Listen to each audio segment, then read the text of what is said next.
Hello everybody, and here again. Well, welcome along to the second in my, hopefully, a fairly regular series of album reviews. And this time I'm going to be reviewing this. This is the new AC/DC album, an album called Black Ice.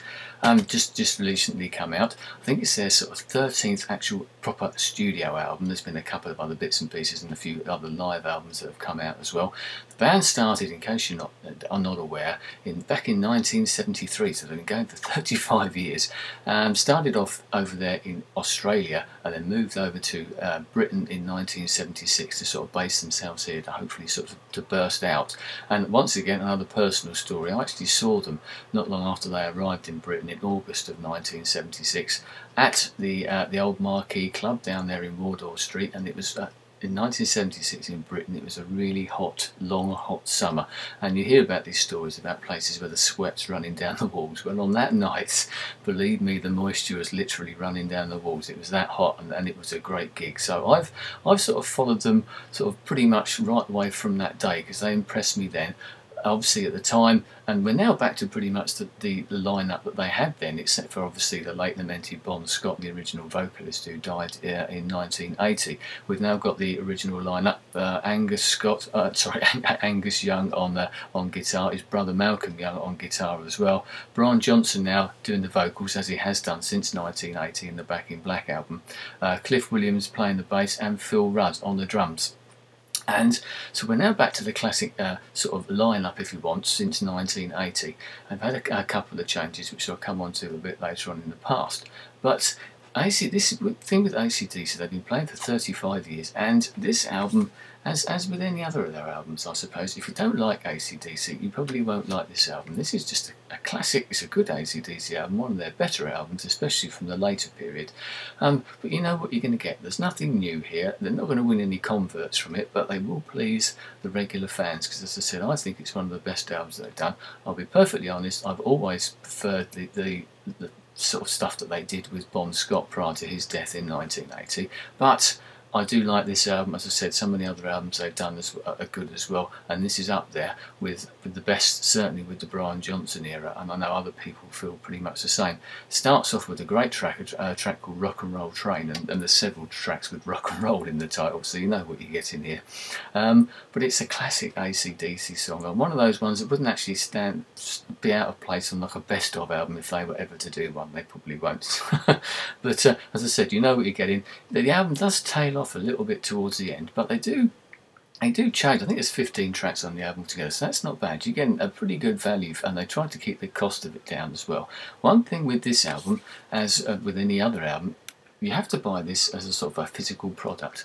AC/DC don't do downloads, so they're not interested in downloads. What they feel is that you should have this sort of physical thing. You should be able to sort of touch and feel it, the sort of tactile thing.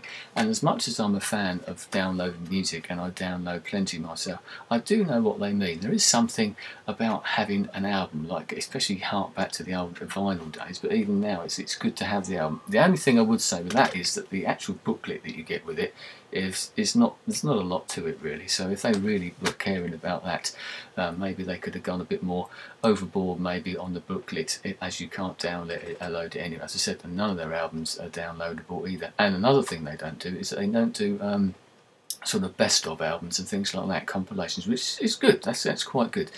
But they don't really move forward either. I suppose that's one criticism that could be put to AC/DC. I don't mind. They've been doing the same thing for like 35 years now, but I like it. It's good. It's basic sort of rock and roll and that sort of thing. There's a couple of tracks that are a bit slightly different. There's some good slide guitar, a track called Stormy Mayday, and there's another one here, Anything Goes, which has got a slightly different sort of feel to it with the guitar. But apart from that, it's just classic, basic AC/DC from start to finish. If you love that sort of thing, you'll really like this album. If you don't, then you're probably not going to like it. One thing I will say is that Phil Rudd, the drummer, having been an ex-drummer myself, you sort of think to it, well, that must be an easy job doing that, because all he does is just go, you know, and it's very, very straightforward. Most of the songs seem the same. But they had a drummer in the mid-90s, as I said. They did have a couple of changes. A drummer called Chris Slade, who played, I think it was on the Razor's Edge album, and he did a live album with AC/DC as well. And he used to live locally. I don't know if he still did, and he came down to event I was involved with a DJ that I know, and they had a local band there who played, and they were all very good. The drummer was a good drummer, no problems at all. But then they managed to persuade Chris to get up on the stage on his own, and they played an AC/DC song over through the disco, and I can't remember what the song was. And he got up on the stage and he played along to it as he would have done at an AC/DC gig when he played with them, and it was absolutely amazing. You think that it's easy to play the drums in the way that Phil Rudd or any other decent drummer does, but when you see the difference between someone who can really do it and the way that they sort of punchy and the way that the sort of power that they can give out, there's a lot of difference between that guy and the poor guy who was playing in the band before, whose kit he was using. And as I said, he was fine. So that's something with that. So there's a lot to be said for some of these people who are out there. You might think, oh, that looks easy. It's never quite as easy as what you think it is. But a great album, as I said. They're not going to win any converts, but it is a good album. I can certainly recommend it. There's talk about it being possibly the last album I ever do. They're going out on tour very shortly. I know Brian Johnson's now is in his early 60s, and Angus Young, who's still wearing his satchel and his schoolboy outfit and things like that. Isn't getting any younger. He's in his early 50s, and so this could be the last time that you'll get the chance to see them, on tour or on CD or record or whatever you want to call it.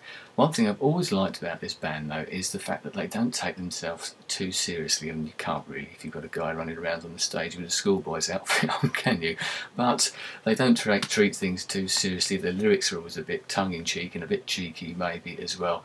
Maybe that's what's kept them going, that they haven't lost sight of, the fact that this is a bit of fun, maybe sometimes as well, and that's sort of kept them going, and maybe kept that sort of tongue-in-cheek quality is what's kept them right at the top of their game, I think, for 35 years. So if this was the album that they had to bow out with, it'd be a pretty good one to finish. So anyway, that's what I've got to say about that album. There will be another one along fairly shortly, and to paraphrase an old AC/DC album, if you're about to rock, I salute you. Anyway, thanks for your time. I'll speak to you again soon. Goodbye.